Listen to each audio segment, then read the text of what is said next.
Good evening, everyone, and welcome to a very special broadcast we have tonight. It is the qualifying for the Circuit of the Americas 12-hour that will be happening this weekend. Everyone, get really excited. I'm really excited tonight. I'm joined in the booth by Tim Gobe. My name is Blake Griffiths, though. How are you doing, Tim? I'm doing good. You forgot to mention our dear broadcaster, Benjamin Hignett. Don't want to be leaving him out, obviously. You tell me what I actually forgot to mention was our sponsor, Simrigs, who sponsors this whole shebang and helps make it happen. So big shout out to Simrigs. Big shout out to Ben Hignett, not to be forgotten. But yeah, we are going to get underway very shortly, or we might even be on our outlaps. Tonight we've got a few classes going one at a time or two at a time as it's shaken out. So first up will be the Pro-Am and the Amateur class. So I believe we've got somewhere near 20 cars between the two classes. Who have you got your eye on, Tim? At the moment, I don't really have my eye on anyone. If it comes for the Pro-Am, I'm really looking at, I think Pete Chalmers. I think they're Pro-Am. I'm not sure. This is a whole new shebang, fancy overlay, but I am also looking at, obviously, Tarandu Atanayake. He's recently been promoted to Pro-Am in the Sprint Series, so I'm wondering how well he's going to do. Not in his usual car, however. He is driving the Ferrari in Enduros with his team, but in sprints he will be driving the Aston, so wondering how well he's going to do in this specific car as he goes out for his first flying lap of the session. Let's see how he does. As Cota, pretty tricky track, especially this section we're about to enter in the S's. Probably one of the bigger places to pick up a DT. Obviously, not the concern for tonight. The concern is going to be invalidating. We need you. You need to keep it nice and clean if you want to put anything up on the board. But yeah, it's interesting. Atanayake's been around sprints for a couple of seasons now in Academy. I've never seen him in a different car apart from the Aston. So we'll see what he can manage in this Italian machinery as he's just chucking it down through T10. None of the corner names, interestingly, none of the corners have any names. There's no corner names to be mentioned, so it's going to be numbers and that's it. But getting it around the hairpin at T11, it's looking relatively clean so far. Since this track, it's in Texas, I wouldn't be surprised if they name it after Texas barbecue. Could really do with some Texas barbecue right now, but this is not the focus of the night as we're currently looking at Brendan Webley. Brendan Webley in the Pro-Am class. If I remember correctly, Brendan Webley is actually a pretty quick driver, so I'm actually keeping my eye on him. I heard he's been doing 204s in practice. Let's see if he can do a 204 and perhaps even maybe see one or two Pro-Am cars in the top 10 qualifier at the end of the night, so really keeping an eye out for that. See, he's going through the second last corner. He goes out flighty. That is not ideal, but hopefully he stayed within track limits and he'll be able to at least put a time on the board. That's really what these drivers will be focusing on now, and then after that they'll be pushing, as currently he is provisionally P1. I am unsure what time he did. A 205.567, that's the time, the big purple number on top, so keep that in mind. So 205.567 for Brendan Webby, so he's already on a banker, and we've seen him do a couple of mistakes on that lap, so it could be much better than that. Currently Turcolini in P2 with a 206.2 and Pete Chalmers with a 206.3, and Dan Madden, one of, I think, the only full rookie team, so that's actually another team that we should be looking out for, see what the academy drivers can do for this endurance season. So far, so good. He's already done a 206.8. That's a very solid effort for that car. So really looking forward to these guys towards the end of the night, see what they can do. Yeah, that's we're not in the big boys and girls yet. That 205.5 is already 101%, like 101% of the lap time. So that's really quick.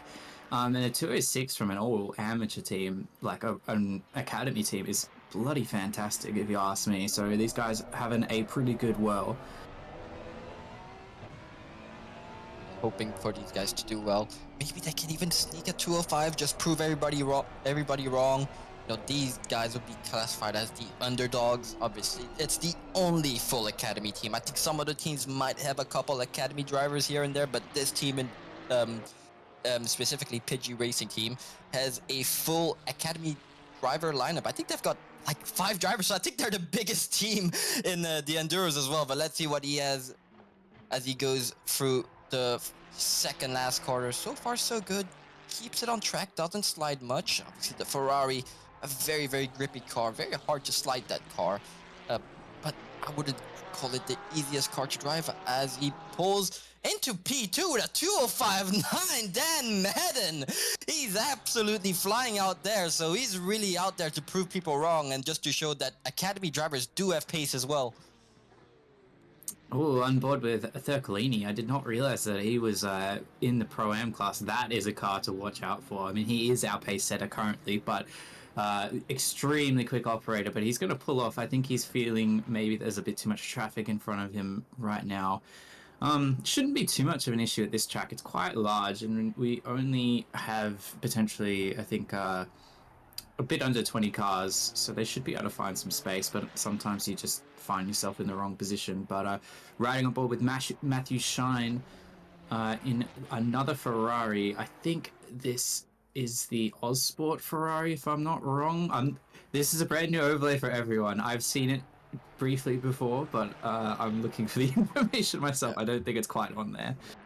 You were close to that one. It's Oz Team Racing, so they'll be driving for Oz Team Racing. See what he has time-wise, and he goes currently provisional P3 with a 205.652. So Ferrari so far looking pretty strong here. I think it's 2 of them. No, it's only 1 of them in the top 3. My bad. He did jump Dan Madden. Currently with a 205.9. Let's see what Thomas Frustuck. You know what? I'm not even going to try and pronounce that last name. I'm probably butchering it as we speak with a very interesting livery. Is that what's that on the hood of his car? Is that not a Sheeta? I believe it's a Talladega Nights reference or something. It looks like a mountain lion. Very cool livery from Thomas over here. And he's currently 0.85, almost a second up. And he finds more time. Yeah, he's now over a second up. He's found a lot of time. So perhaps his last couple laps, just not exactly the best that he's done. But he does have over a second on his delta. And if he keeps it clean for the third last corner, he goes for the second last corner. Now does lose a bit of delta, but he does gain a bit for the second last corner. As now just has 1 more corner to maneuver.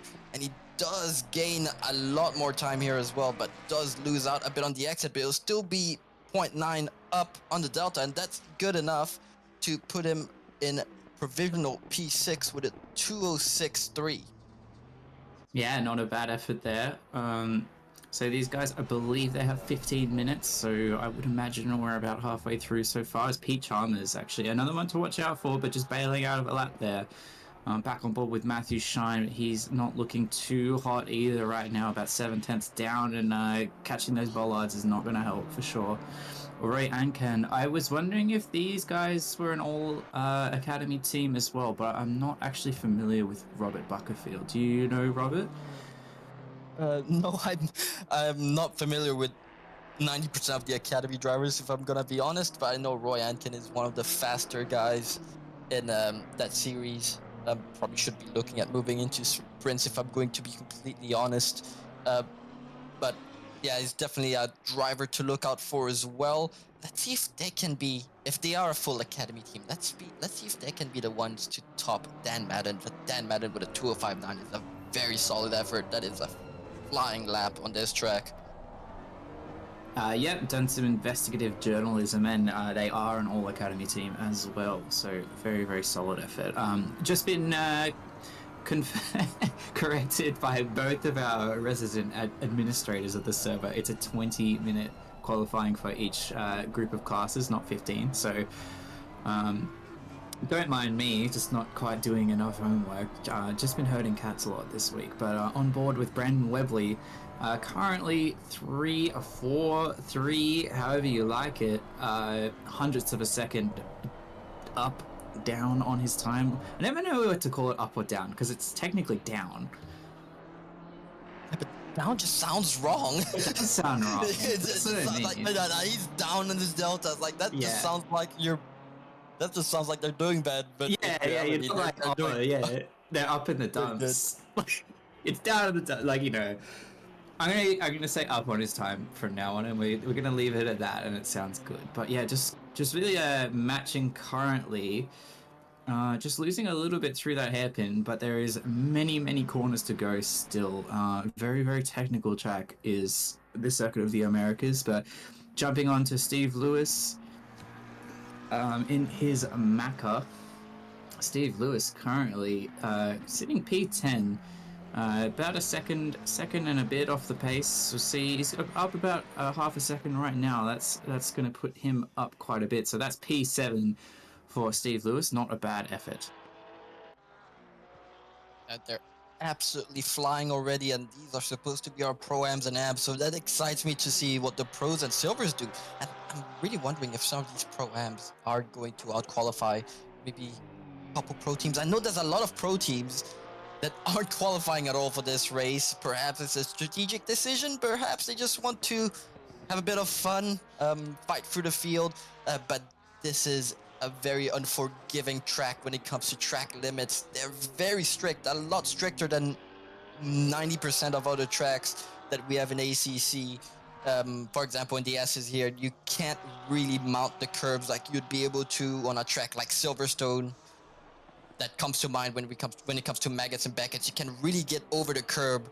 I think what Turcolini just did there is pretty much as far as you want to go over the curb. Any further than that, and it will invalidate your lap. That also makes me wonder how the 12 hours is gonna go, because with the strict track limits, it's very easy to do mistakes, especially here. You really want to go wide, but you really can't. I'm really wondering how many perhaps drive-through penalties we're going to have for the 12-hour itself. And especially Cota is not the shortest pit lane, not the longest, but not the shortest either.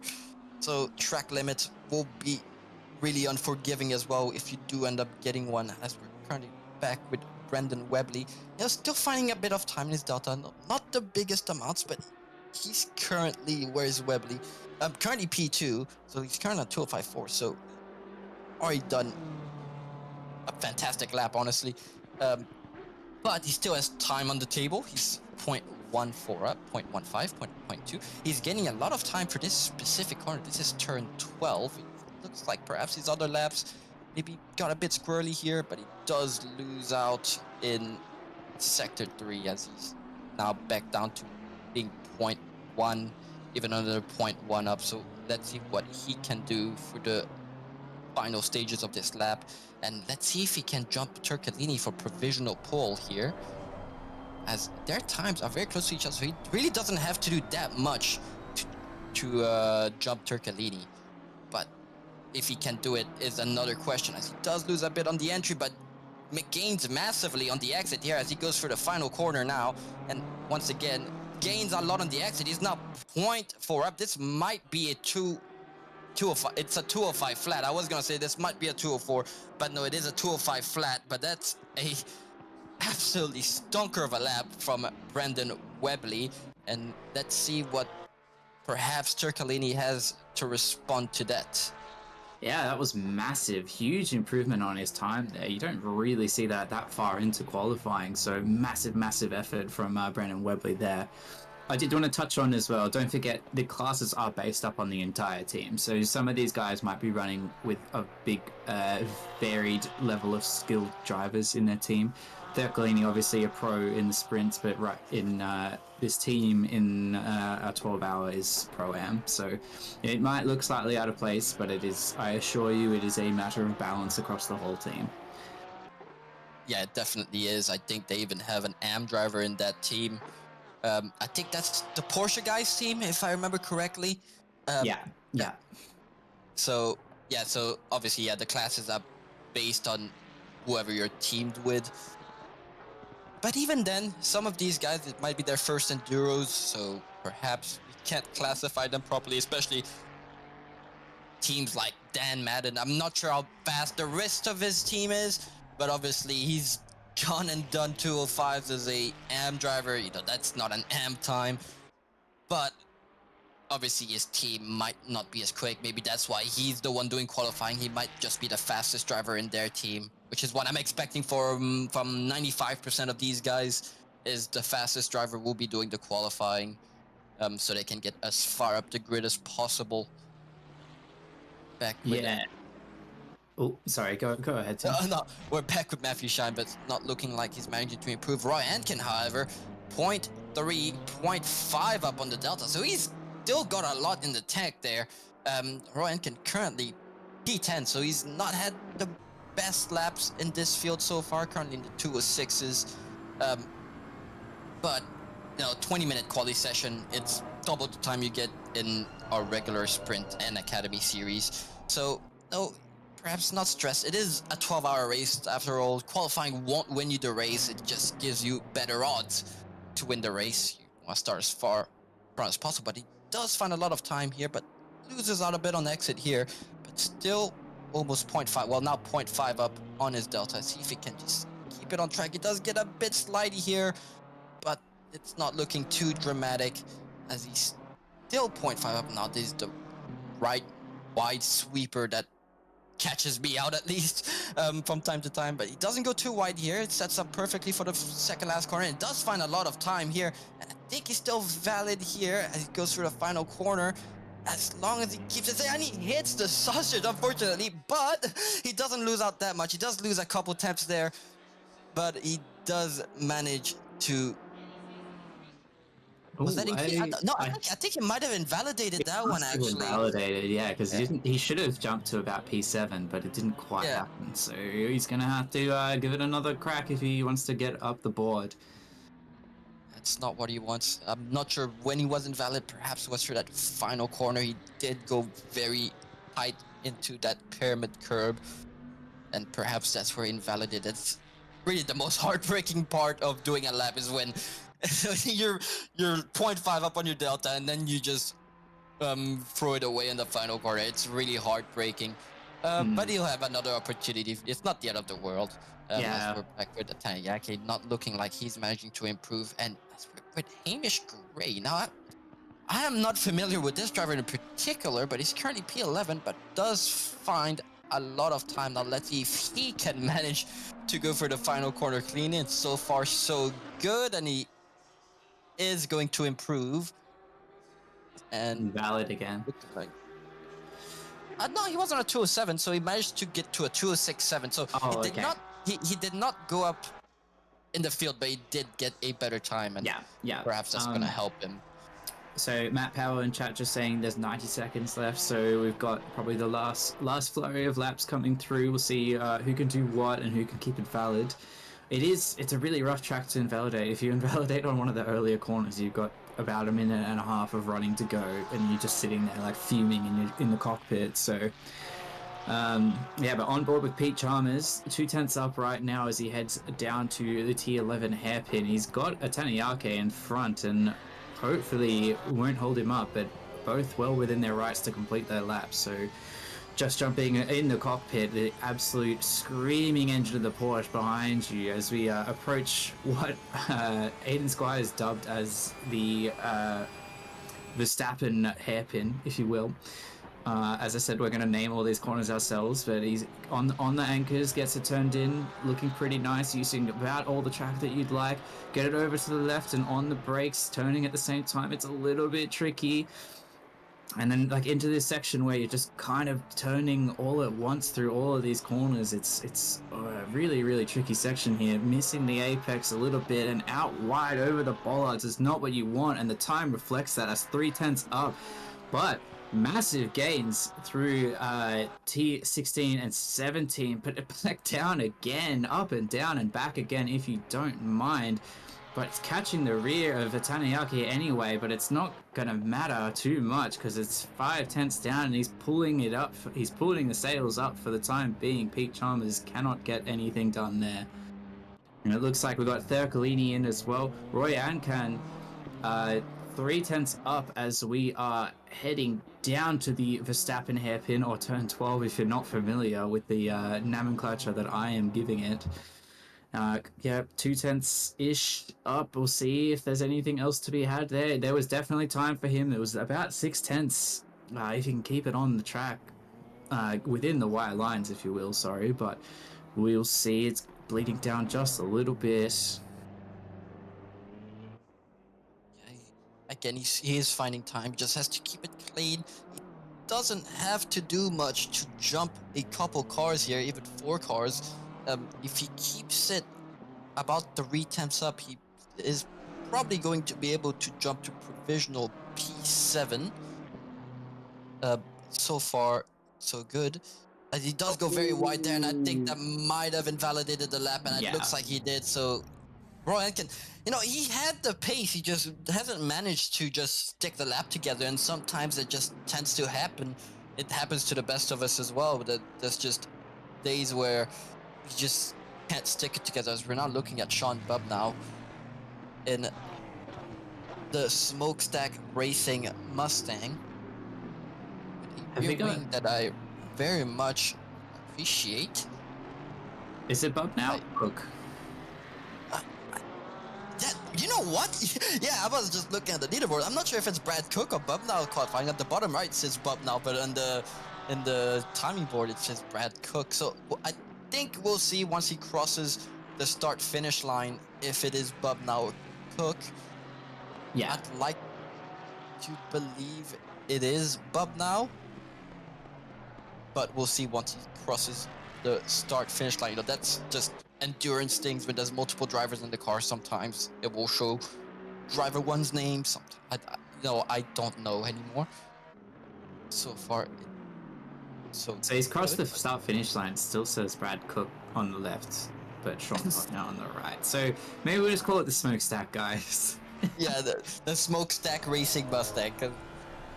I think that'd be easier, because one of us is gonna call him Brad Cook, the other is gonna call him Sean Bubb. Now we're all gonna get confused, and it's just gonna go down to drain from there.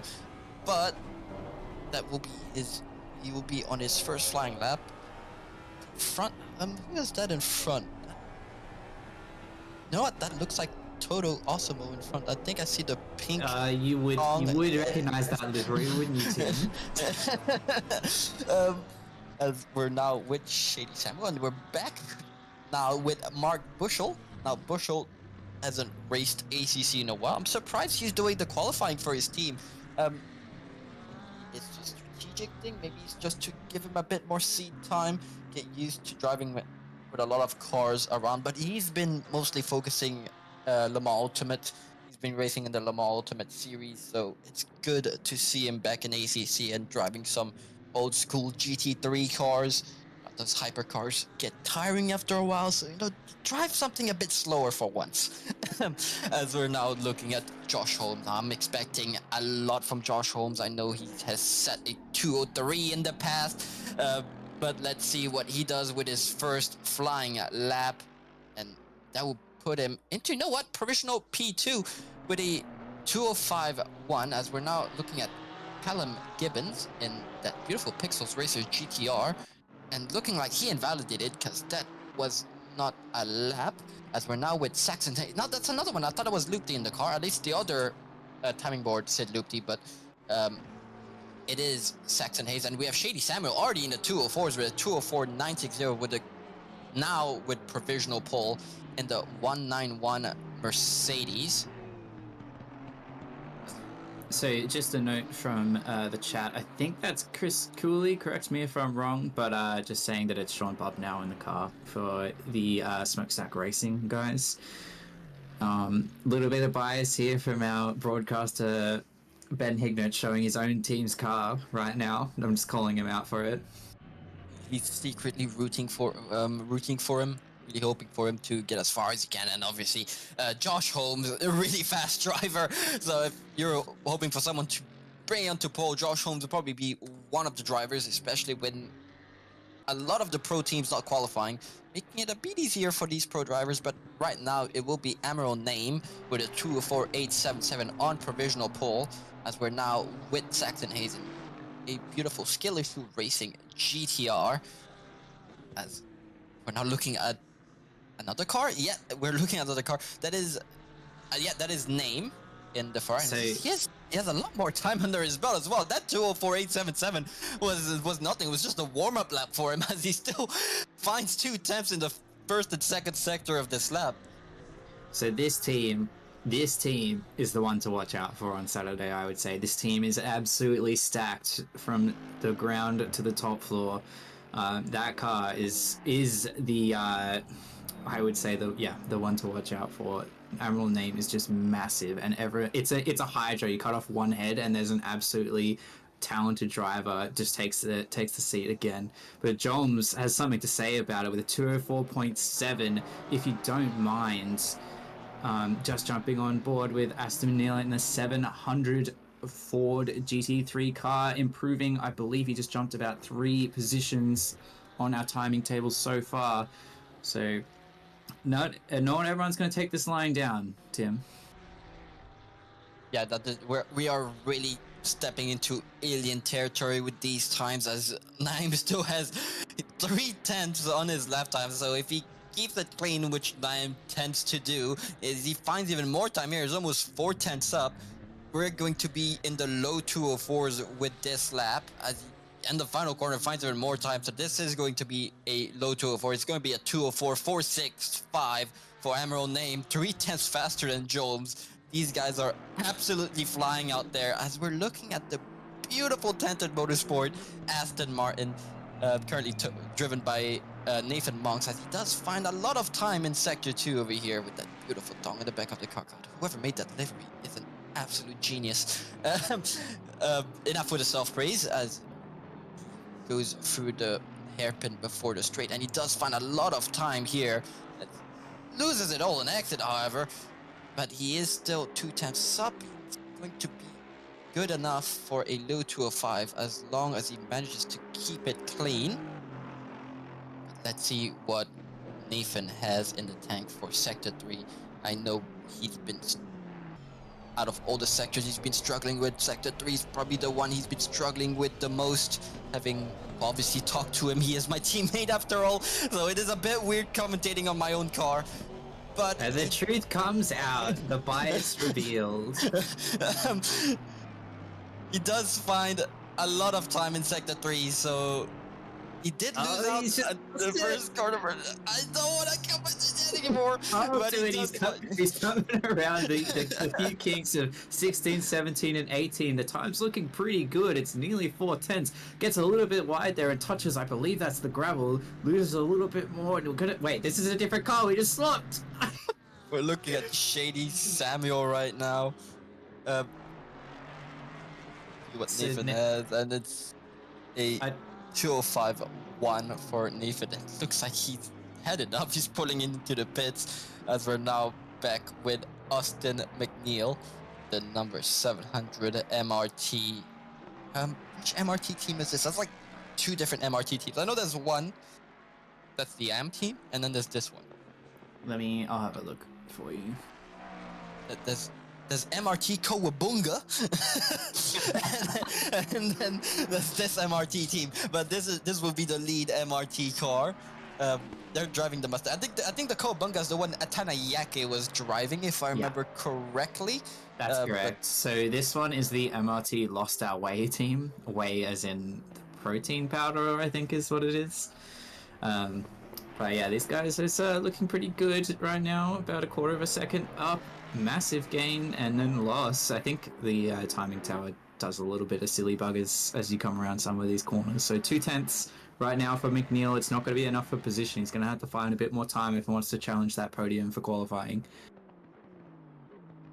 He has quite a bit of time to find to be able to get. And looks like perhaps he invalidated here as he pulls off. As we have another car pulled off to the side, as we're now looking back at Saxon Hayes, currently on a 2:05.697, but he still has a lot of time under the belt, as he's currently 3 tenths up, and he's just starting to enter Sector 3 now.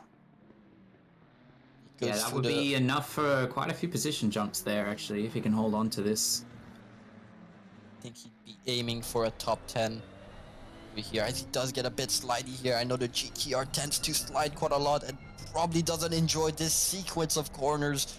as much as some of the other cars do, but he keeps it on 4 wheels, still 3/10 up, and now is going through the wide sweeper of turns 17 and 18. And now there's just 2 more corners to go. As long as it doesn't go too wide here, sets it up for T19. And so far, so good. Takes the esports line as he goes over that curb, and now he's gained a lot of time here. This might be a 205 flat, but it does lose a bit here. It won't be a 205 flat, but it would be good enough for a 205.195 from Saxon Hayes. We're back with name. Now, I'm not sure if he's valid or not, or perhaps maybe went back to pits, and it looks like that might be an outlap for him as he does warm up his tires. So let's see what else he has in tank. But Saxon Hayes still has 3 temps in the tank as he goes through the S's here. See if he can. He does lose out a bit of time, but still up on the Delta. See if he can manage to get through Sector 2 cleanly. So far, so good. If he keeps it on track, I know it's only Sector 2, but the start of Sector 2, well, the end of Sector 2, what am I talking about? Wait, no, the middle of Sector 2. I don't know what I'm talking about today, apparently. But he's only halfway through Sector 2, so let's see if he can keep it together for the rest of the lap, as we're now looking at the number 97 of Leila Bell. Currently not doing too well, on the 205.942 currently. So looks like she is struggling a bit with the Porsche. Perhaps not doing much practice at Cota. But at the moment, looks like she'll be maybe in the top 20, but looking like she's gonna be in the top 20 with the current time she's doing. But we're back with Saxon Hayes, and he's still got time in the Delta. He's keeping it clean, not panicking. If he just gains a bit more time here, he might be able to sneak in a 204 here. Goes wide. GTR really does not like that tight sequence of corners. It's really not where that car shines. But no, still good enough to go up. I think he will get into 205 flats with this lap. He does gain a bit more time. Let's see what he does. He goes up a squirmy, and looks like he invalidates the lap on the second last corner. I am very sorry, Saxon Hayes. I may have cursed you there. But we're back with Josh Holmes now. Close on the time. It's probably valid. I would say that's a spectator bug. But as he's just bringing it home through the last couple of turns into this kinked section. But whoa, he's lost a lot of time through there, if that is to be believed. So much time that Ben doesn't even want to see it. As we jump on board with one of the other Mercedes. Mercedes absolutely cleaning out the podium so far. The 191 car of Shady Samuel, definitely another car to watch out for in this race, and one to watch out for in this qualifying session. Currently just under a 10th down, so we'll see if there's more to gain, as there's still a lot of track to go for this car. Get it pulled up, turned in, bit of time there, bit of time down. It's all just timing board lies, Tim. It lies. It lies. It stresses me out. Sometimes it goes up, sometimes it goes down, sometimes it says they're invalid when they're actually valid. But I reckon he's still valid, just not quite enough to improve on his current time. And it is a 204.7. That'd be most likely good enough to get into the top 10 quali, as we're now looking at the Sofa King Slow Porsche over here, driven by Stefano Risciuti. I appreciate the PG pronunciation of that one, Tim. It was good. They know what they're doing. You can't make me say that. I am PG friendly. Thank you very much. At least on the official streams, I'm very PG friendly. When I am driving, it is the complete polar opposite. That's your business. That's fine. Exactly, that's fine. Here's one we haven't seen too much on. Luke Johnson in the 111 Nissan with a very, very retro livery that's looking pretty nice. Currently 1.5 tenths up, just outside the top 10. So if they want to have a bit of fun in this top 10 shootout that's going to take place after this qualifying session, they're going to need to find a little bit more time. Damiano Thurcolini's time still standing strong from our Pro Am and Am session before this one, but the time is not quite there for Johnson just yet. The GTR is not his usual choice of equipment, if you will. Nathan Monk's about 2/10 up as he crosses the line. It's an improvement, but it's not going to be Invalid! quite. Was it invalid? Oh no! Oh, invalid! There was a 2:04.9. He's been looking for a 2:04 today all day, and he doesn't get a valid one. That's a bit heartbreaking. But we're back with Luke Johnson. That's the car we're going to have to be looking at, as they're currently in P11. And if they don't improve their current lap, and I think they do have correct 3 minutes. Did we start the quali session at 45 minutes or 5 minutes? I don't. I think they should have 3 minutes, but please correct me if I'm wrong. Oh, great and wise admin. Jumping over to Layla Bell, currently, I think that she may be last for this session in the Pro and Silver class, but she's got a little bit of time there in hand. We'll see if there's if she can pull it home. She needs, frankly, if she just does 1/10, that's like 3 positions already. So she just needs to improve just a little bit to see a jump up the board. I mean, she is not last. There's still Liam King and Baxter Hopkinson.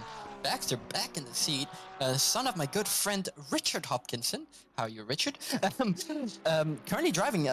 So that will be his first race back since his little incident. But good to see Baxter back racing and probably just getting back into grip. So can't really blame him if he's not doing his usual times that he would normally do. And there we go, Layla Bell improving just enough to jump about 4 positions there, so nicely done. Yeah, apologies, I did not see those silver classes down there, but yeah, good effort from the Team Iris car. So Matt Powell just chiming in, we were correct, so the session will be ending at about 20 minutes, so we've got 2 and a bit laps depending on where you are on the track, so it's crunch time. Saxon Hayes is looking good though. He's had a lot of time in his bag so far. He just needs to capitalize on it as he's coming around the last couple sets of corners. This one very, very tricky. Don't hit that sausage too hard and don't invalidate on the outside of the runoff. Get it turned in, and it's looking like it's going to be about 2/10, which is going to be enough for P5. Very, very nicely done for the Skill Issue Racing car. So that's exactly what he was looking for. Obviously, his lap was valid. Obviously, even though it showed invalid, this time it was valid. So that's good to see from Saxon Hayes. But now we're back with Shady Samuel. Now he has found a bit of time here as he's currently going through Sector 3. And he loses a bit through the turny-worny section of Sector 3 as he goes for the sweeping right-hander of T17 and 18. It looks like he's losing all his time here, so struggling through this final part of the lap, but gains more time for the second last corner and goes up 2/10, almost 3/10 as he goes through the final corner and does find a lot of time here as we get absolutely robbed of that lap. And he does almost get to pass Emerald Name with just 3 100s behind that Ferrari, so he might actually be kicking himself over that lap because he had a lot more time in that one. As we're back with Nathan Monks, currently 3 almost 4/10 up as he goes through Sector 3 right now, and this lap looks like is gonna be valid. That's massive if he can hold on to it. But you mean the turny-worny section? This is I'm keeping that. Oh yeah, I loved it. Looking like Toto, this might be his last time. He might get one more after this, but I should not commentate. I do not want to curse my own teammate. He just has one more corner to go through, and if this lap is valid, which is looking like is valid, he's going to be in the 2:04.6s, 2:04.695 from Nathan Monks, and D3, Toto, let's go! Absolutely massive from Nathan Monks. That was huge. Just pip Josh Hummum to put it on the podium for qualifying. Take a bow, Toto. I'm not gonna say I'm happy to see that, but I'm very, very happy to see that. As we're now with that Ryan or Robert Herbert. I don't quite remember. I think it's Regan Herbert, isn't it? Regan Herbert. I don't quite remember. I'm not familiar with a lot of these names. Some of these names, they're enduro focused. They'll show up for enduros, but not do sprints. So I apologize if I don't know you as well as I knew some other, as I know some other people. As we're Layla Bell, currently You know what? 0.8 up. She has found some Whoa. pace all of a sudden. And this will be her final lap. So she will have to make this one stick as she goes for the turny-worny section of Sector 3. And so far looking like she is gaining more time. Loses a bit on the exit here, but still 6 tenths up. And that will be enough to gain her a lot of positions and maybe even a top 10 if she does get in the lower 205s. I think she might have just done an amazing comeback of a drive here for Layla Bell. Let's hope she just does the final corner correctly, and she does, and actually she does gain time here, and this might be good enough for a top 10. It is good enough for a top 10 as she does go P9, and if there is no other car behind her that's further up the grid, then that will be good enough for Team Iris. In fact, I think it is good enough for Team Iris to... That was massive. That was hugely clutch from Layla Bell. Toto and Layla Bell just absolutely showing up when they mattered the most.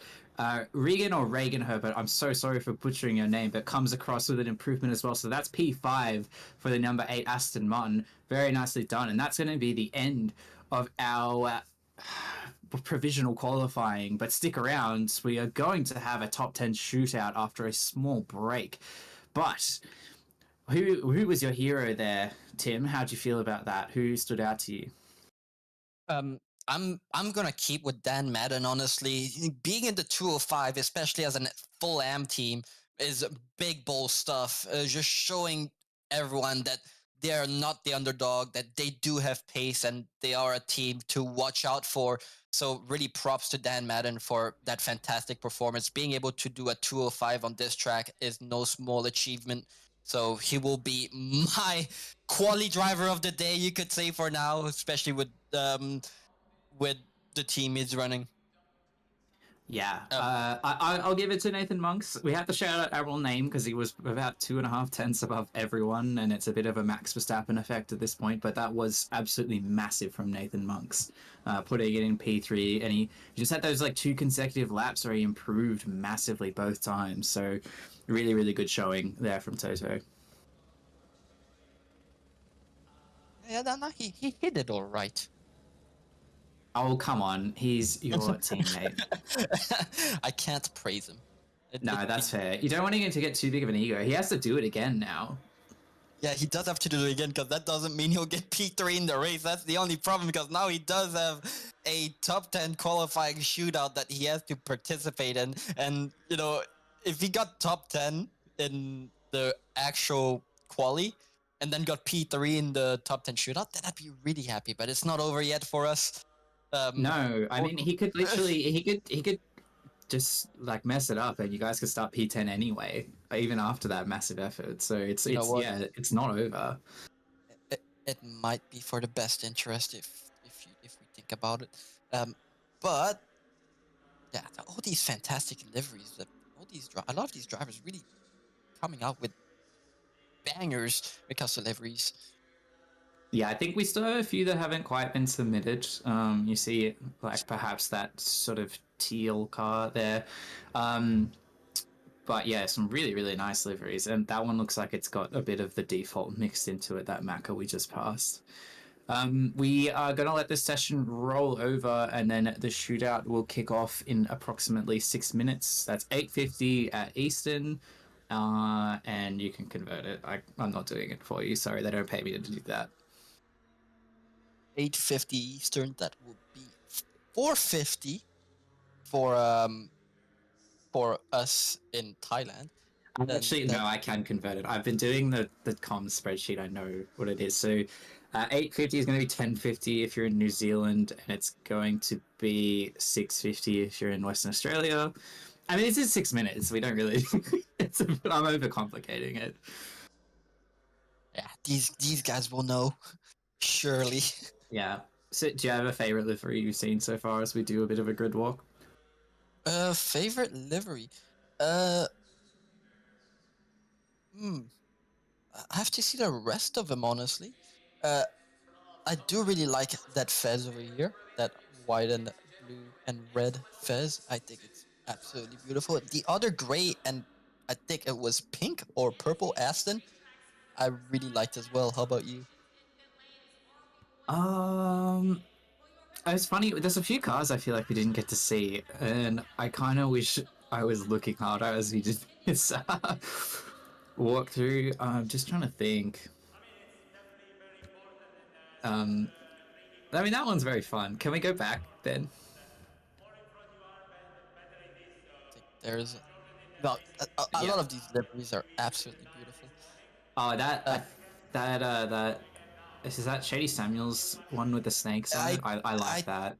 I think I think that's actually supposed to be a McLaren livery because they ran that during Yeah, the 12 hours of Bathurst. I think they just did not submit their livery, which made that McLaren livery go on that's top of really that. interesting because I think like the way that it's patchy actually kind of works. Like if they, yeah, because you can see the default stripes and stuff through it. But I actually think it's quite interesting. I thought it was like flower petals at first, like um, cherry blossoms kind of thing.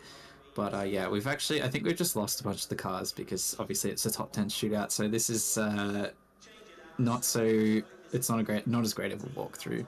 This is a beautiful one as well. The skill issue racing driven by Saxon Hayes and Jayden Rondinella.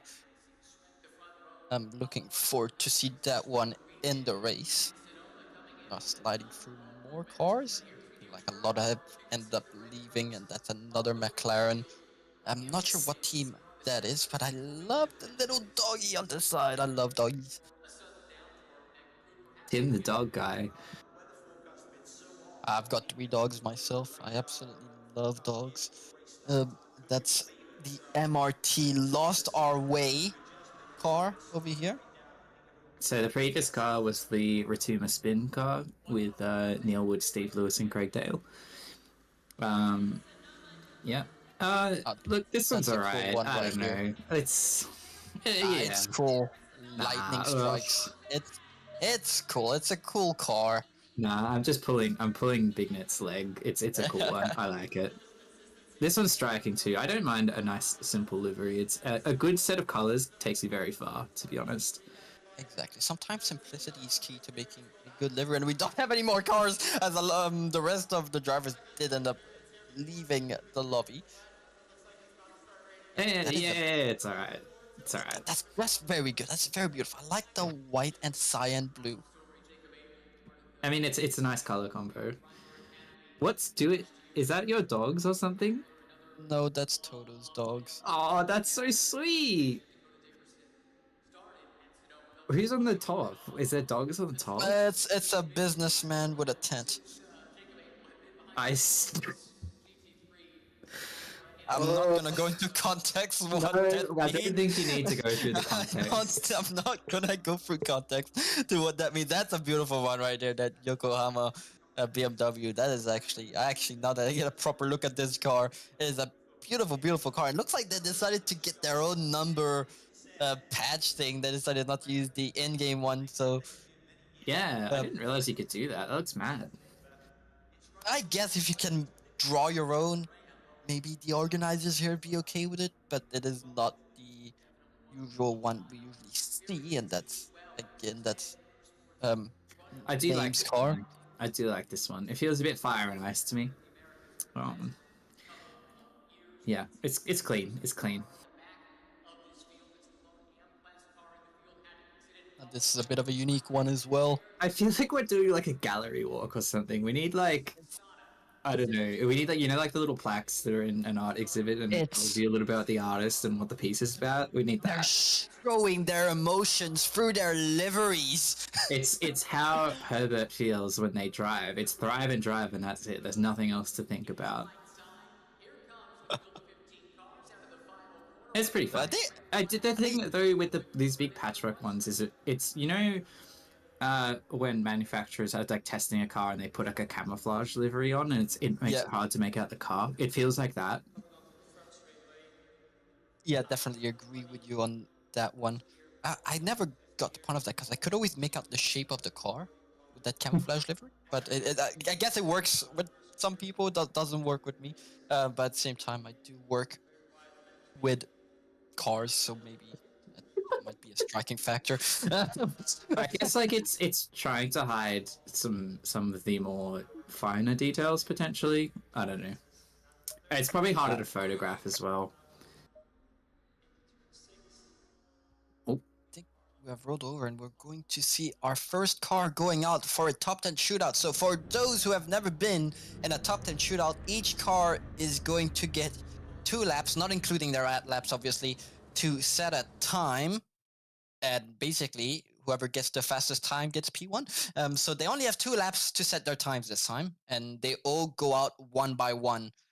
So currently first car going out will be the Ford of Bub now. I thought Bubnow. It still says Brad Cook on the left, but now we know it is Sean Bubnow in the 695 Ford. He will be going out for his outlap. Yeah, let's see what he can do. The next car as well, Jamie Convoy in the 69 Mercedes. I don't believe Jamie has been driving tonight. He's been in the YouTube chat. That would be Josh Holmes, I think. Yeah, that is definitely Josh Holmes. But let's see what happens. So obviously these guys' positions before didn't really matter. All they had to really do was to be in the top 10. Obviously as high up as you can is the safer bet, because if you end up being P10, you might still get jumped. But this is the quali session that matters for this top 10, because this will be the session that decides where they start on the grid. So it's gonna be a bit tense. We might see some pretty insane laps over here, as they are now full sweat mode, as we're still looking at Bub now going for his out lap. But do you have any predictions for how this session will turn out, Blake? I mean, it's really hard to put it past Emerald Name. Like, we saw that dominance, but it's a pressure pot situation. You have an out lap and then you have 2 laps. So you have to get it right immediately. Like, for example, Layla Bell put it together on the last lap of a 20-minute qualifying session. There's no room for that. Like, you have to be good straight out of the gate. So we did see Name was immediately setting the best laps from the get-go in that main session. So it's a really safe prediction, but yeah, I think Emerald Name will take this one away. I have to see. I know there a lot of these drivers' heart rate is probably through the roof right now. I don't want to imagine how nerve-wracking it is, especially being the only one on track, and you know these are the 9 drivers that are going to be most likely looking at you. And everyone's watching you as well. I don't know, like, I hope that they're not thinking about that, because that would make me sweat big time. But yeah, like, everyone in the YouTube chat, all however many people are watching, is pretty nerve-wracking. But also, just a shout before we get really into this, we are going to be interviewing these drivers after their laps, so we'll get their thoughts and their feelings on how they did, and they can tell their side of the story too. It'd be good to also share their insights with YouTube chat, especially for the people that aren't taking part in this endurance race, just to know what's going through their heads when they're going for a lap like this. And it'll be interesting to see, definitely. I know for a fact I wouldn't want to start P1 this, as he goes through the T11 hairpin, and see what Bub now has in the tank, but we'll see. Right now, there's no other laps to compare it to, so far so good. Looking like he is keeping it clean. So this is going to be our first banker as well. It's we're going to see where we're at with these guys. Yeah, exactly. So whoever goes out first, obviously, they're set their times, and whatever times they set, it'll give everyone else an idea of what times they have to beat to get ahead of them. And he does go a bit slidey there. See what will be his first lap currently. He now goes through turn 17 and 18. Yeah, the Mustang's such an interesting car. It feels like such a land boat. Fantastic car. It obviously is. It's very good, but it's an interesting car to drive. But he's bringing it around the last corner for the banker lap, if you will. It's going to be now. This is the one that really counts. So 205.7. Well, that is not ideal for a first lap, but he still has no. one more to go. Like I said, he did look like he was a bit squirrely for sector 3 there. Does go a bit bumpy there, and has to correct a bit, so that is not ideal, especially starting out a lap, but he's currently equal on his sector times. Let's see what he gets to do, as we now can probably commentate to what he does. He's currently 3100 sub, and looking like he did lose a bit of time here as well, as he now finds over a 10th through the S's. He's looking like he's actually really fighting that car. He's really doing micro corrections to his steering, but it is paying off, as he's now 3 tenths up. So wondering what actually happened last lap for him to find that much gain through sector 2 alone, as he now goes through the turn 11 hairpin. You want to go as tight as you can here and be on the gas early, and looking like he is on the gas early, as he does gain on exit. He's now 4 tenths up. It's not going to be enough to be in the 204s, and he's going to need a 204, I reckon, if he wants to be anywhere near the top, as he goes through the back straight. Looking good so far. He's now 6 tenths up, so it's looking like he actually did a massive mistake on his first lap for him to get that much time gain. Let's see if he does this properly now. So far, so good. He's not sliding like he did on his first lap, and in fact he is gaining time through turn 16 here. Currently 7th up, but it's just not enough to get a 204. Maybe the pressure getting to Sean Bubb now a bit, but an improvement. You never know what the other drivers are going to be able to do, as he goes for the second last corner now and still gains time. If he keeps gaining here, it'll be good enough for a 204, and looking like he did lose out a bit on the entry, but let's see. And it'll be a 205 flat for Sean Bubb now, so that will be our first lap for a top 10 shootout. Will be a 205 flat, so that's what the other drivers are gonna have to beat. Yeah, I don't know if he'll be super duper happy with that one. We'll get him in a second there, but it's tough. The pressure's on. You've got, like, it's one real lap chance, because the tires are still coming in on the first lap. So we will hear from him in a moment, hopefully. Right now I've got Layla Bell in the Team Iris car, heading out for her first foray. And here we do have Sean Bubb now. Sean, how are you doing, mate? How'd you feel about that one? I'm actually pretty stoked about that. That's basically, I think, half a hundredth off my PB here at the track, so I'm pretty stoked. Oh, okay, great. Yeah, mate. Did you feel the pressure on that one? You only had 2 chances and only 1 real chance with the tires in the window. Yeah, it was my first time doing a top 10 shootout, so I was a bit sort of nervy going in. So the first lap was, as instructed by the boys, just take it easy, get one on the board. And when I realized it was like not a bad 05, I was like, yeah, let's time to push it. So felt like I was on the limit a bit there, so I was pretty nervy, but glad I got the lap complete. Yeah, wonderful stuff, mate. I'm proud of you. You got very close to your personal best. There's not much more you can ask for there. How are you feeling about the 12-hour heading in? Looking forward to it. It's going to be good fun. 12 hours lapping around here is always going to be a bit of a challenge, but bring it on. Let's see what happens on the day. Hopefully we qualify decent. All right. Well, thank you very much, Sean. We're going to head on with Layla Bell as she does her first laps. We'll catch up with you on Saturday. No worries. Thank you. Good luck, guys. Yeah, Sean. Quick shout. So Layla Bell on her banker lap, just sending it through these S's. Oh, a bit of a yank to the right there. It felt like as we were on board with this Porsche coming through this twisty section. It's yeah. How what do you think of Sean's mindset there, Tim? He's happy. Obviously, this is just quali. Where it really matters is in the race. Just being able to get into the top 10 shootout is an achievement in itself.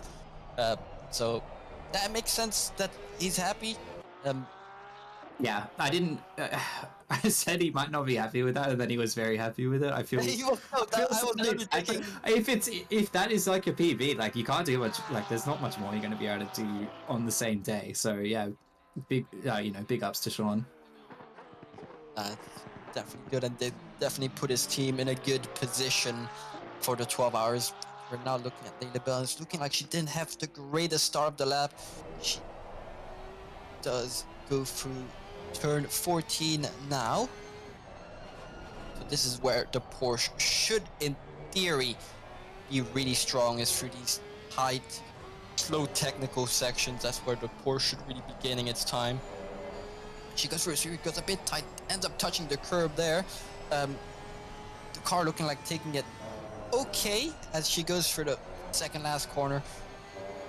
Really fighting the steering, the car looking like it's sliding quite a bit here as she goes for the final corner and will get her first time on the board here, and it will be a 2:06.1 for Layla Bell. So no, that's her first lap. Let's see what she can do. We know she can do a fast lap. We've seen her do a fast lap before. But it's not the end of the world. She has one more to go as she goes for T1. It's really looking like she's actually fighting that Porsche quite a lot. So let's see what she does for the S's here. This is where we saw her do a lot of correction as well. Let's see, she gains time here. And unfortunately, it's looking like she is still struggling here. So perhaps that car not quite set up exactly to her liking. Maybe the nerves getting to her. We won't know, but it's on the start of the lap. She does gain on the Delta at the very least, but once again, looking like she did end up hitting the curb there. And currently equal on her Delta, but still not. She gains a lot on entry here, but perhaps she did end up breaking a bit too deep, ends up losing on exit, unfortunately. So there's not a lot that she can do now to get on the Delta, so she's really going to have to nail Sector 3 from now on. To even gain a second, I don't think she'll be able to get Bub now, but we never know. She could have a miraculous Sector 3. But we will see as she now goes through turn 14. Looking good so far. 16 and 17. She does go a bit wide there. Looking like she won't be able to improve as she is currently 2 attempts down. So that's, I want to say unfortunate for Layla Bell, but she has managed to throw it in the top 10. So like I said before, it's still an achievement in its own to bring it in the top 10. So far, that will be a 2:06.1 for her banker lap, which puts her provisionally in P6. Let's see if we can hear from her in the comms booth. She's currently server deafened. Oh, there she is. Hello, Layla. How are you? Good. How are you? Good. How was the qualifying? We saw you do a massive improvement on your last lap to bring it into the top 10 shootout. How did that feel? I was pretty surprised when I was up like 6/10 going into only the hairpin. So that was good. I was getting faster the whole session though, which is really good. Yeah, that's good. That's good to see. We're both cheering for you, especially with the massive improvement. Was this your first ever top 10 shootout? Yeah. Yeah. So how did that feel? How did the nerves go when you were going through your lap, knowing that basically everyone's looking at you, especially with only 2 laps to do? I just wanted to hit like 2 consistent laps, rather than like try and go for absolutely everything. In the second lap, I kind of had to push a lot more, so I made a little mistake, but because I was not improving. I think I just couldn't get into a rhythm in the top 10 shootout compared to in qualifying. Yeah, it's already an achievement getting into top 10 shootout anyway, so at the very least you'll be 10th on the growth, which is a very good spot to be in, so hope you're happy with that qualifying session. Absolutely massive effort in the regular qualifying session to even find yourself in the top 10, so very, very well done, Layla. Thank you. All right, thank you very much, and we are on board with... Is this actually Webley in this car, or are we having another spectator issue? No, that is definitely Brendan Webley this time in the car, and that's the only Pro-Am team that's actually made it into this top 10. So, like I said before, Webley is absolutely rapid, probably is a rapid driver. So we'll see what he can do on his first lap. He goes through the turn 11 hairpin now. He goes down the main straight, and hopefully he'll be able to improve and perhaps even jump Bubnow, because Bubnow is still provisionally on pole position. So let's see if Brandon Webley can take that away from him as he now enters sector 3 into turn 12.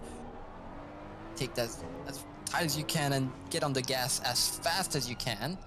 Now goes through turn 13 and 14. You mean the turny-worny section? The turny-worny section. Looks like it did have a bit of a squirty moment, perhaps being on the accelerator just a bit too early, as he now goes through turn 17 and 18 and does have to correct a bit here. Unfortunately, I can't see his input, so wondering what he's also doing with his pedal inputs.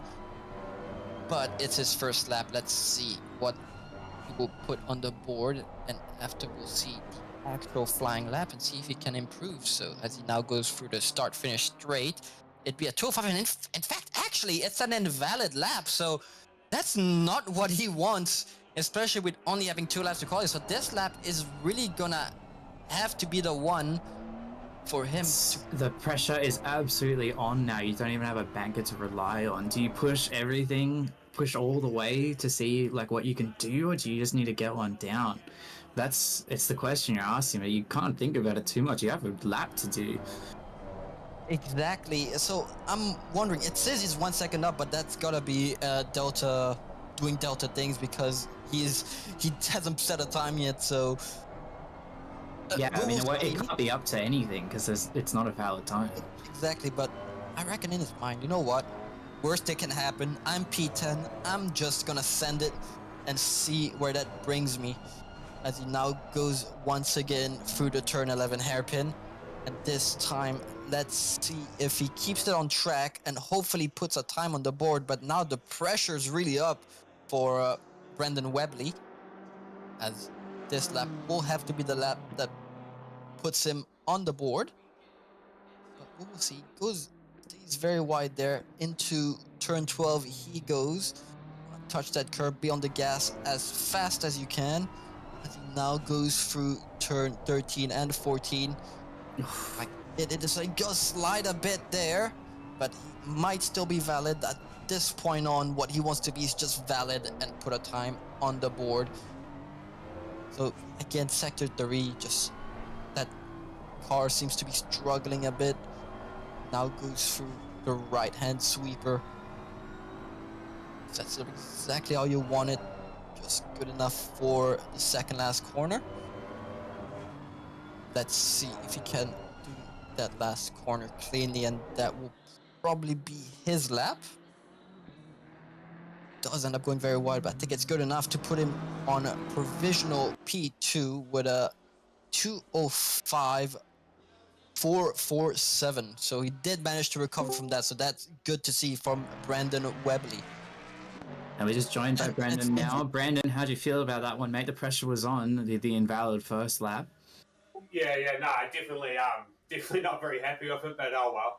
Yeah, I haven't really done a lot of practice in this car, so yeah, that's needed everything to go right for me to get a good lap in, so oh well. It looks like it's pretty good lap so far, especially if you haven't done too much practice. I was nervous for you when the first one was invalid. What was your mindset there? Were you trying to push really hard just to throw everything at the wall, or were you just trying to get something down? No, like once I didn't get the banker in, I just took it real easy on the second lap. I don't know. Yeah, because I didn't want to get no lap time, you know what I mean? So I was quite conservative on the second lap. Yeah. Yeah. Very fair. Well, congrats, mate. It's a really, really good effort. Thanks for joining us in the booth. Good luck on Saturday. No worries. Thank you. Now, on board with McNeil in the MRT Lost Our Way 700 Mustang, as we're just coming onto that banker lap now. Perfectly timed interview, if I do say myself. I think this track is good for that. You just have a talk with the drivers. It's just good enough for that other driver to do his out lap, and then as he goes into T1. Now let's see what McNeil has. McNeil is a sprint champion, so he is an absolutely rapid driver. So wondering where he's gonna put that car in his first lap. So let's see. The Mustang really not his choice of equipment, if you will. He's a Lamborghini Merchant, which is maybe the most opposite car, at least in appearance, that you can find in the array of cars available here. So we'll see if he can navigate this boat through the choppy waters of Austin, Texas. We will see, but yeah, now this time he's driving the Ford. Driving it very well. He doesn't seem like he's having to do any micro corrections or anything in the steering, so he's looking like he is set with that car. He does drift a bit around the around turn 11, but that's kind of what you end up doing with the Mustang. But as he now goes through sector 3, see what he does here, as I think that's exactly where the Mustang would struggle the most on this track. So far so good. It's looking like he's very well under control of that car. Good control. That's correcting here and there, but no, that's nothing major, especially when you're pushing. That's what you end up having to do anyways. Yeah, no, it's looking pretty nice, I think, for McNeil, and this isn't even the lap. We're still on the banker, so see what he can put together for that one. But as we're coming through these last two very, very tricky corners, opts to go on the inside of the sausage, and it just bounces him, and I think that may have been invalid, but I don't quite remember what the limits are there. We'll see as he crosses the line. Not invalid. It is a 205.6. So I think there's a little bit in his bag still, but a good banker nonetheless. It's definitely a good banker. At least he set a banker, so he knows this lap he can really start pushing that car, especially the tires being in the window now. So now he's got very much nothing to lose. He's confirmed himself P9 at the very least with where he is right now, but I reckon he's still got more in the tank here, and as it shows, as he gains time here, but does end up losing. It's a bit deep. It's compromised this corner a little bit. Has to get on the brakes a lot more, and then over the orange bollard thingy with a bit of a skip, but it's not hurting too much. Still 1/10 up as he brings it down to the T11 hairpin. And I'm waiting. It's about the same time. You will not fool me, Delta Box. He needs to find more time here, because I don't think he has enough to jump Webley. But let's see what he has. He still has one whole sector to go through, and now he does end up gaining a lot of time. He's not 3/10 up. He does get a bit slidey there, but doesn't seem to have cost him anything at all, actually, and he finds even more time here on entry, but does get slidey here. That's not exactly what you want, but he doesn't seem to be losing quite much time, so maybe last lap he just wasn't pushing at all and just sending a banker like most of these drivers are most likely gonna do. But he's now 0.46 up and 0.5 up now, so he might even get provisional pole with this lap if he keeps improving, but looking like he is losing a bit here as he goes through the second last corner. Does gain a lot here, and he's now 0.7 up, so all he has to do is get through that last corner cleanly, and he'll be good enough for provisional pole for the MRT guys, and that is going to be good enough. It'll be a first 204, in fact, a first 204.920 for Austin McNeil. I reckon he's going to be happy with this lap. Yeah, it's pretty massive. He brought it through when he needed to. We'll hear from him in just a second. Saxon Hayes just on his outlap now. In uno momento.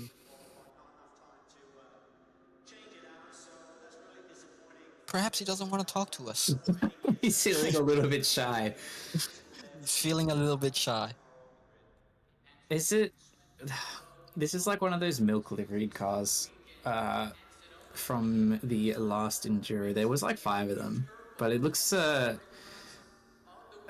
looks less like there's, you can see that splatter on the top, but it looks more like a rust pattern or something on the sides. It would make sense if his team is called MRT Lost Our Way, as we do get joined in by Austin McNeil in the comms box today. Hello, Austin. How are you?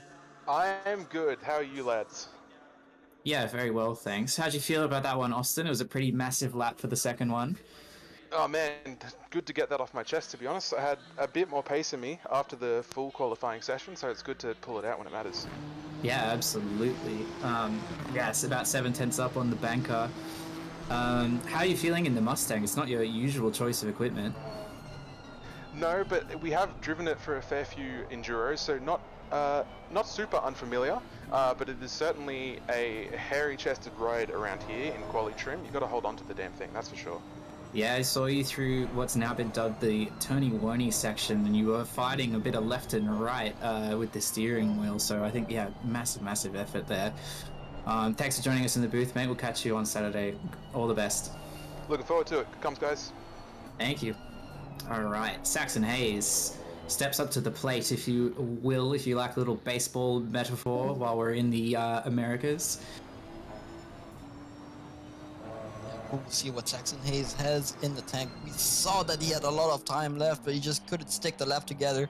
He did manage to stick a lap good enough to get into the top 10 shootout. So let's see what he has for his couple banker laps. Looking forward to see that GTR at the top. Oh, I will say I'm very impressed with the spread, the charcuterie board of cars that we have here for this enduro. I think it's really impressive, guys. Like, I don't know, like some of the more meta cars aren't even in our top 10, or there's only one or two of them. Some of the, I would say, much less meta cars making up a lot of this. So, yeah, really cool to see. Yeah, we'll see what Saxon Hayes can do with the GTR. Now, I'm surprised there isn't any more Porsches here, but the Porsche is normally a very strong car here. To see that there's only one is quite surprising to me. It's a big enduro car as well, with how good it is on fuel. And it's a great car to drive anyway. I've been having a little bit of a go. Saxon Hayes coming across the line for that banker lap, and it's pretty darn good. The 2:05.3, that's enough for provisional P3 right now. But hold on to your butts, we've still got some fast drivers coming through, but we'll see. Saxon had a lot in his bag throughout the main qualifying session, so we'll see. It's already 1.5 tenths up just through the first corner, so there's clearly a bit of time there for Saxon Hayes. Definitely. There's definitely a lot of time for him to find. Oh, has he validated here? Wait. Oh no, that's a bit of a on the hard track but he's as well. We've got still driving.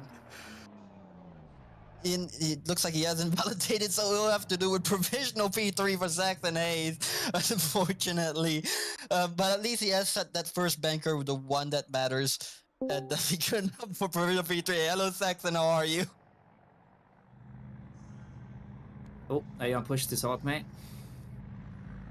Yep, completely forgot about that. My heart rate's at 130. Bear with me. I'm refuddling my brain. That's all right, mate. That's understandable. It's a great banker, but unfortunately, you've invalidated on the second one. So heart rate's through the roof. What are you feeling? It's the first ever shootout. First got in is a hell of a start for me, to be honest. But yeah, screw this shootout. Next time, Loopy can do the quali. Well, it was a really good main quali. We saw you improve like massively, like through like 2 or 3 laps. So really well done, mate. At least you're at the very least you'll be P8 for this race, so that's definitely a good starting position for you, Saxon. Yeah, I'll take that. At least I got one. I wholeheartedly came into this thinking that I was going to invalidate both of them and just mug myself. Yeah, especially in the GTR. Yeah. That car just looks like it wants to slide everywhere. Yeah, it's like a bucking Bronco. I don't know how, but somehow made the setup treat it like an Audi. But you know, deal with it, I guess. Yeah, this track as well, where it's really unforgiving with the track limits. I think you've done a really good job. Good job at your first rodeo, if you will, continuing on the cowboy metaphors. Yeah, thanks guys. Far out. We'll just have to wait and see, and yeah, let's have a fun race. Thanks, Saxon. Good luck Saxon. on Saturday. All right, so Herbert Herbert got sent out early by the RD. Little bit of a whoopsie. It happens to all of us. We're not perfect. Some of our computers froze earlier in the top 10 shootout. You know, things happen. So I'm not sure if this is going to be counted as his outlap and then he starts, or if we're going to see another outlap. I presume this would be the only... this would be the outlap, because there would be an unfair advantage with the tire warm-up if he was to do that. This would be his outlap for Regan. It's Regan Herbert. Yeah, Regan. I don't know why I said Regan earlier. That doesn't make any sense. Currently driving for 8 laps down by KA, so it's another one of those KA cars. Let's see what he has. I think this is his outlap. Perhaps we are wrong. It might be his first banker, and it is not his first banker, so it was definitely his outlap. We're now seeing Regan on his first banker. Let's see what he has in one of 2 Astons in the top 10 shootout here. Let's see what he can do. Looks like it takes T1 fairly safely. That's exactly what you want to do for your first lap. Let's see if he manages to keep it on track in the S's. This is a notorious part of the track. The whole of Sector 2, honestly, is notorious for invalidating, especially the sequences of corners he's coming up through now. So far looking good. He's really actually pushing the limit of the track here, but so far so good. Keeping it on track, that's exactly what you want to do. As he goes down to turn 11. Takes it now. It looks like it goes a bit wide there, but as long as you're still valid, it's so good. It's so good. He has one more lap to show off, so yeah, we can go a bit wide here and there if it means we stay on track and don't hit that disgusting pyramid at T11. Wow, big hate for the pyramid at T11. You know, I've been complaining about the pyramid, and then my teammate just says drive better, so I will follow on his advice. God, but so far he's driving all right, so he's keeping it on track. Look at this camera tracking, virtual camera tracking by Ben Hignett, if you don't mind, through Tony Woney. He goes now through turn 18. He's got a good line here, good setup for the second last corner. Goes a bit wide once more here, but he's looking like he's still valid as he goes for the final corner now. Don't want to throw it away here. As he goes wide, yeah, almost hits the sausage. That's really on the edge, and that's good enough for a 2:05.475. And now he's really gonna start pushing this car, see if he can improve that time. So braking towards the corner, gets on the apex. It might have clipped that silent copper a little bit, but it's 2/10 up. It doesn't look like it's hurting too much. As we navigate through the S's, blind corner, get it turned in, cutting just enough to not get yourself in too much trouble. Aston ignoring these silent cops pretty nicely. Ooh, 3/10 up. So far, looking good. Oh no! I goes wide, and he does end up invalidating here, so we will have to settle for a 2:05.475. So that's our second driver that's invalidated on their second lap. We've had a driver invalidated on the first lap, so now we're joined in the box by Regan. How are you feeling, Mate, Regan? Heartbreaking. A little bit disappointed. Yeah, you were looking so good, and then I literally, it was a bit of a commentator's curse as well. I said, "Wow, navigated the first part of the S's really well," and then you invalidated. Yeah, I just got a bad run and just tried to push it a little too far. Just overstepped it a bit. Yeah, the banker was pretty good though. You gotta be happy. Was that your top 10 shootout? First top 10 shootout? Sorry. Nah, I've been in a couple before. Oh, okay. All right. Well, you're gonna have to make up for it on Saturday, mate. Yep. All right. Well, thank you very much for chatting to us, mate. We'll see you on Saturday. No worries. See ya. Good luck Saturday. Thank you. Oof.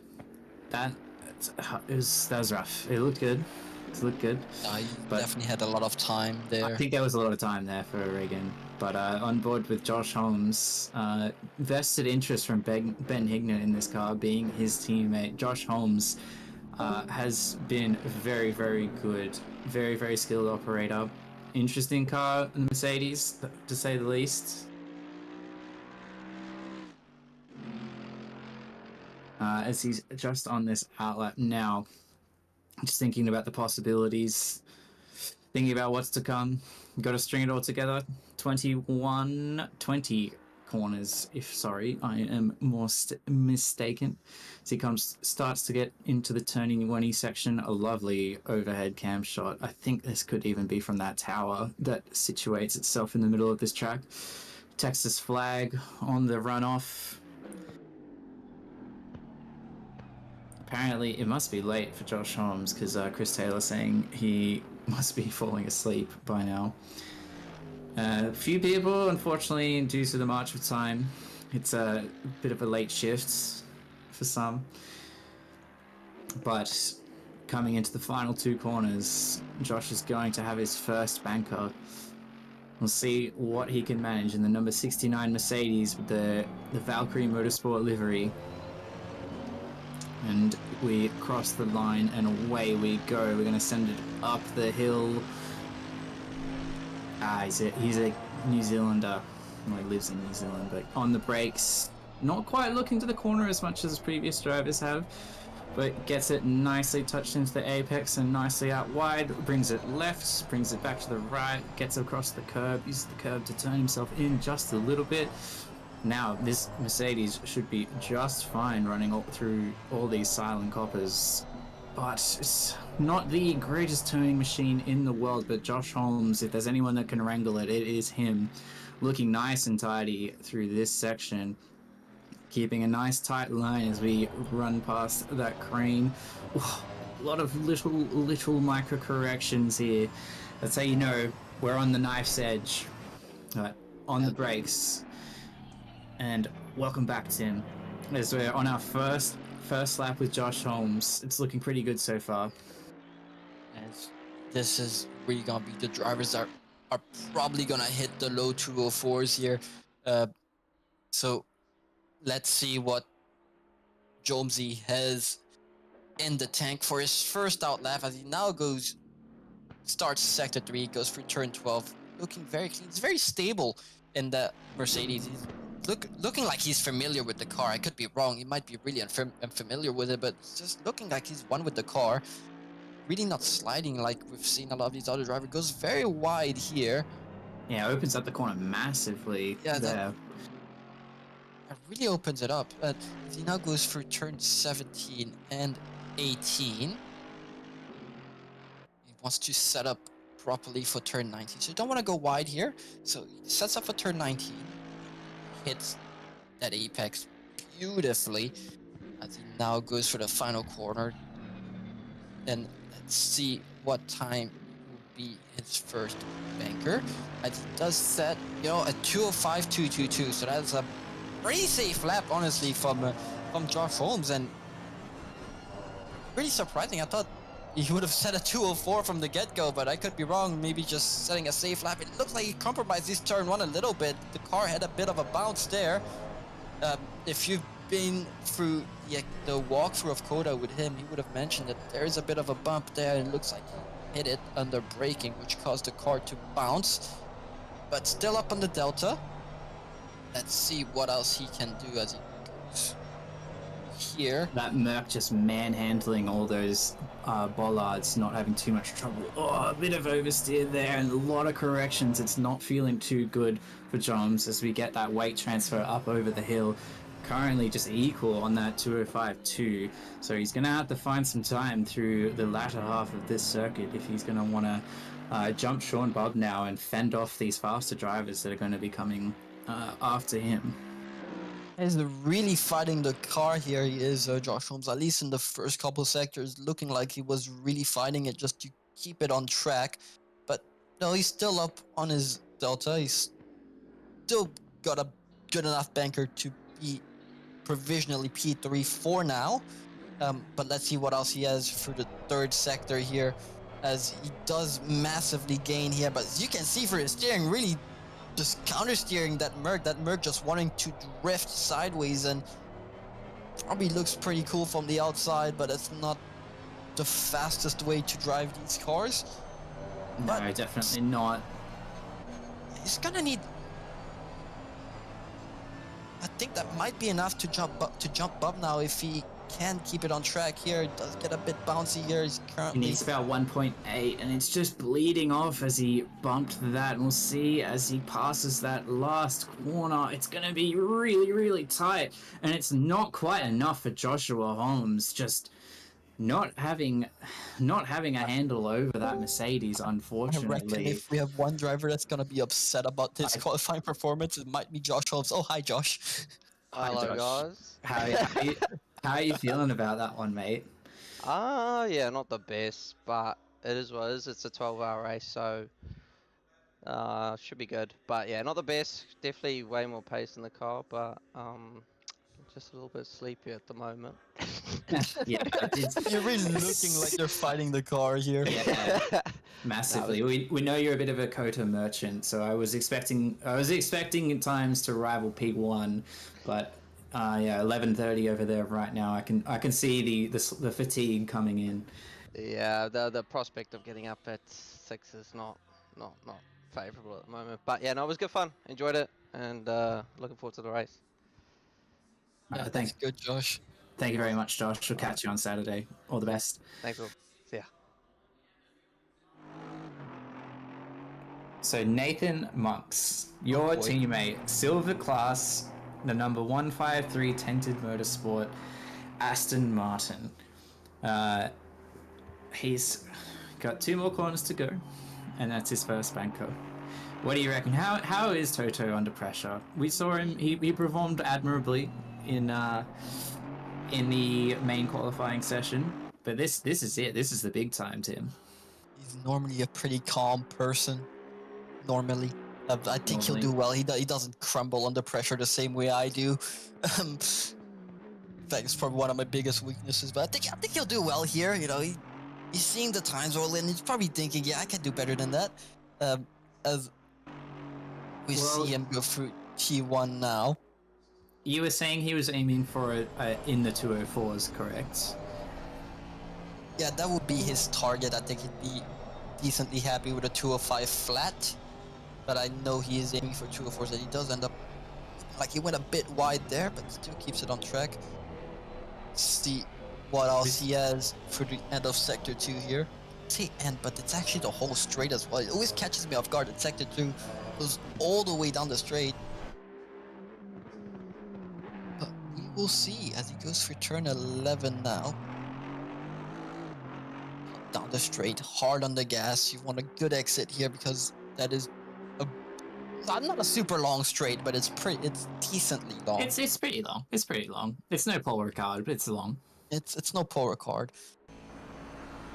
If it was Paul Ricard, I'd expect Toto to get P1, honestly. Yeah, Paul Ricard merchant himself. But we're not racing Paul Ricard, we're racing Cota today, so let's see what he has as he goes through Sector 3 now, as he goes down around turn 13. Gets a bit slidey there, but no, he's under control of the car. The Aston's pretty stable as a car, so as he goes around turn 16 now. Now, yes, if turn 17, lift off over here, as it is a very wide right hook up a corner. You don't want to go too wide, so you can set up properly for turn 19. Put the car exactly where he wants it, I reckon. And hopefully he gets that last corner cleanly. Perhaps we might see a pretty decent banker here. We have Toto currently provisionally P4 with a 205.145 from Nathan Monk. So that's a pretty good banker, I reckon. Yeah, that's a lovely banker. You'd have to be happy with that. He can definitely go all out here and not feel too bad if he invalidates. A little bit of an oversteer slide through T1, so he's down. I mean, not change on that first time. So nothing too bad here. What a shot as we snake through these S's. Lovely, lovely camera work, Ben Hignett.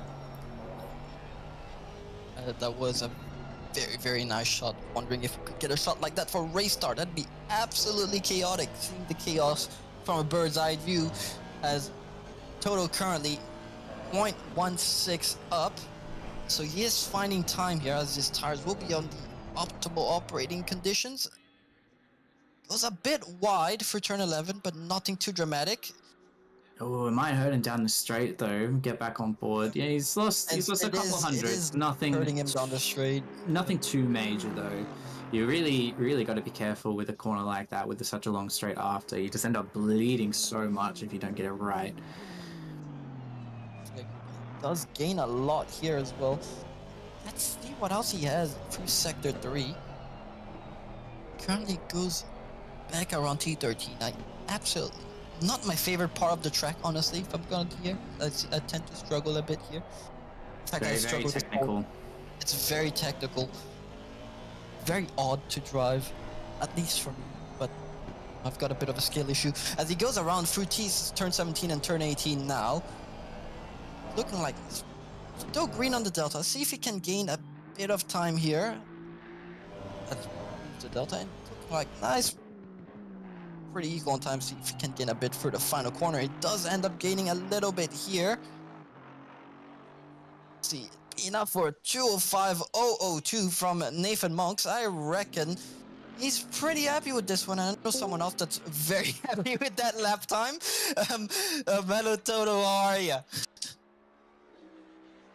Are you on push to talk, mate? Oh no, I didn't get invalidated. I just didn't get a 4. I knew he was gonna be upset over not getting a 4. No, that seemed like a pretty good lap, Nathan. Yes, it felt mostly good. I think the second sector, all the S's were not great, but everything else was good enough to be a good time. So I'm cheering in the end that it's not invalid, but it's not a 4. You literally missed out by almost the most minimum that you could miss out on. Unfortunately, 0.002 of a second, I believe. But it was a really good effort, mate. It looked pretty good. Yeah, no, Deltas will do that. They're just the biggest dogs in the world, especially ACC. I'm pretty sure it bumped me up by almost a 10th. So blame the game, not me. Nah. Yeah. Totally. How are you feeling? You're going to have to carry your teammate on Saturday? He is going to have to carry me. It's going to be very interesting how Tim goes in the first stint. After that, we'll see what happens. He is shocked right now because he didn't know. What? Thoughts on that, Tim, starting the race? Why me? Well, P2, you'll get P1 by the first corner. Aye. All right. Well, we'll leave that for off the hot mics. But thank you very much for joining us, Nathan. Good luck to you both for Saturday. I'll talk to you later, Toto. Enjoy. So we are on board with Shady Samuels, the 191 Mercedes with a livery that is a little bit of a Frankenstein affair, but call me Dr. Victor Frankenstein because he hated the monster. Stay in school, everybody. But it looks good to me. So I believe this is actually his first hot lap because that interview, it didn't go long. We're allowed to do what we want. But it was longer than some of the other ones, as it was your teammate. So this one does count. It's important. Yeah, so we have Shady Samuel in the number 191 Kovacs purple Mercedes. A rapid driver. I'm expecting him to be at the top. Yeah. No shade on my teammates or the other drivers. Just knowing Shady's extremely quick, but he's driving the Mercedes this time. I've only really seen him drive the Ford, so I'm wondering what his pace differential is going to be driving the Mercedes, but seeing that he managed to get, I think, was P2 last qualifying session.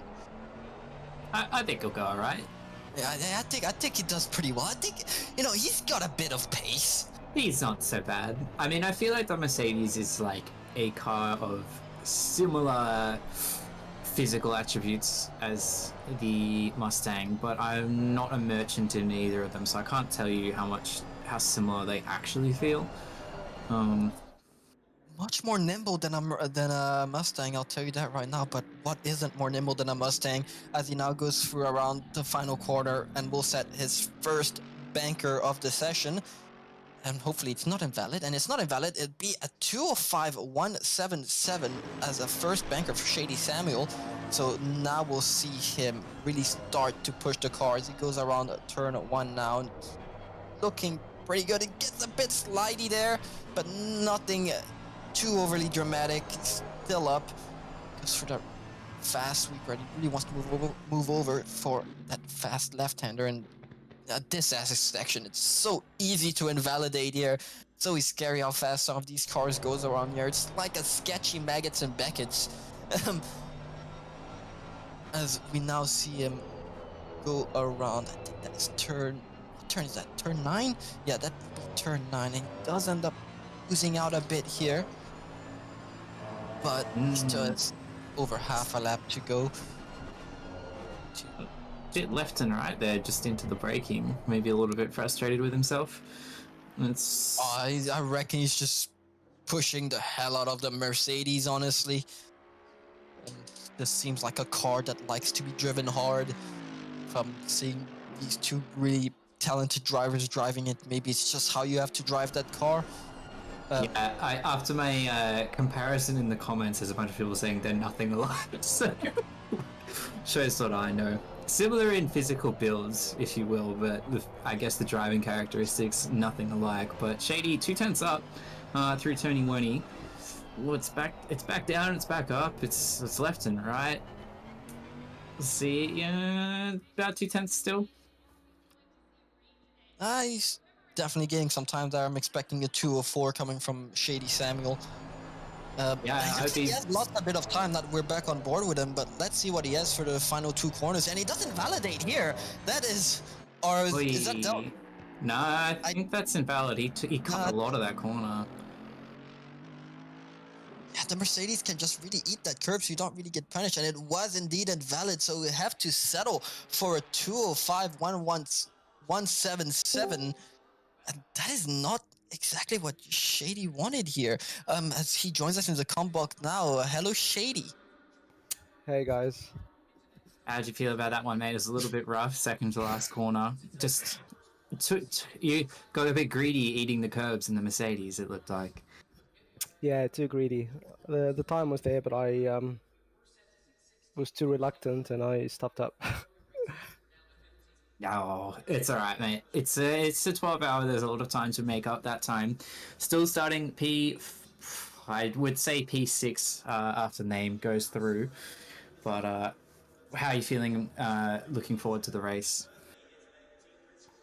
We'll see. It's a long race. It's probably the team with the least number of DTs will win.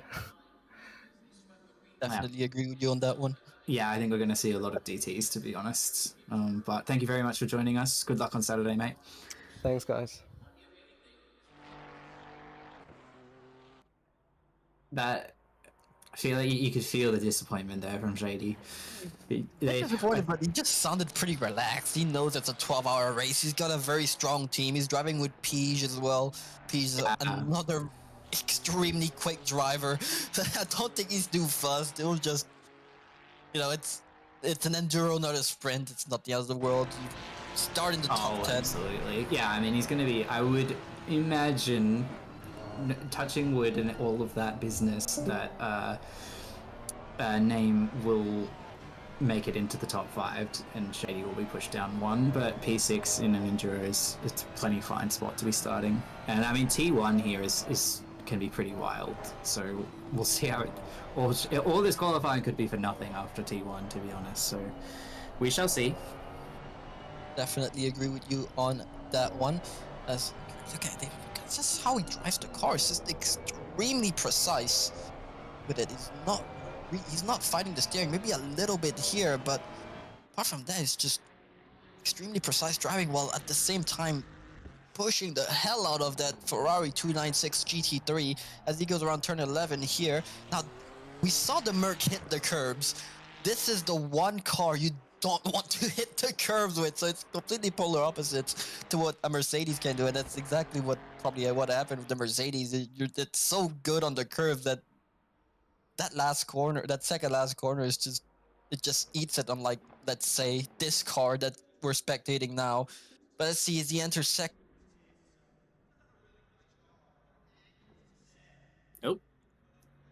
Did we lose Tim or did I lose?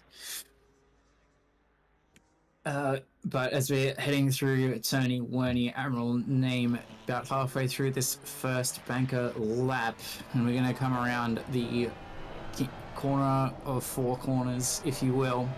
We'll see how he manages to tackle this curb on the second to last corner. We've seen other cars go around the inside. He's opting for the outside, not surprising given the characteristics of the Ferrari.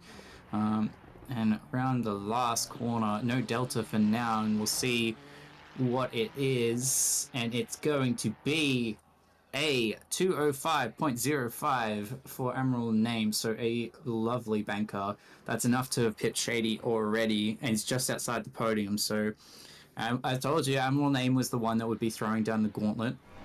There's no gauntlet to throw because he's going last this time, but we'll see what he can do. A couple of hundreds up so far.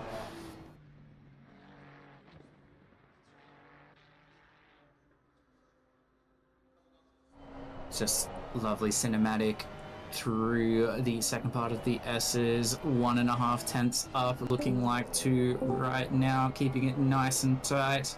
Probably avoiding that bollard, a bit of a steer outwards to avoid it as such, and it's 2.5. He's losing a little bit on the rundown here to the T11 hairpin. We'll get it on the brakes, get it turned in, lovely and progressive on the steering wheel. And the Delta likes it, although it doesn't quite like the exit, and we're creeping down just a little bit. Okay, You are back, hear Tim. me? Thank you. You're back. I was saying, we'll have to see. We've seen a lot of these drivers invalidate on at least one of their laps, but so far, so good for Emerald Name. It's looking massive right now. He's gonna destroy really massive. Our best time so far if he can keep this together. Through the turning warning section, on the brakes, very technical, avoiding that bump with the speed of gods behind him. Couple of kink, the multi-corner kink.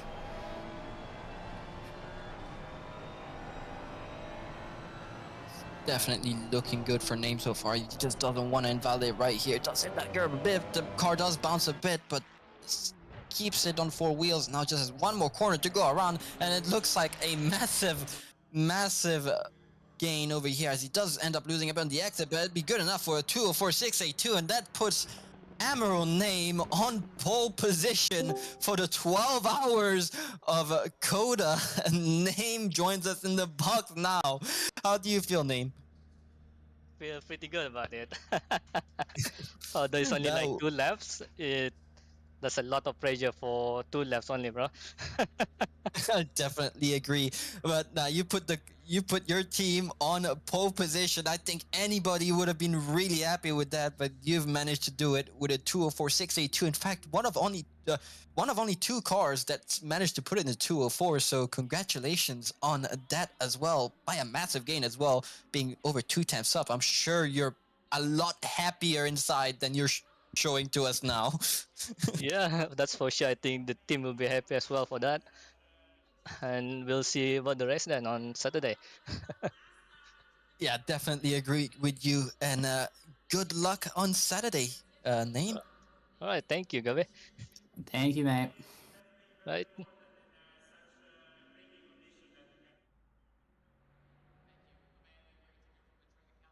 Alrighty, so that will be qualifying wrapped up for the Octane Online Series, sponsored by Simrigs, Cota 12 hours. So it will be Emerald Name taking pole position, followed by Austin McNeil and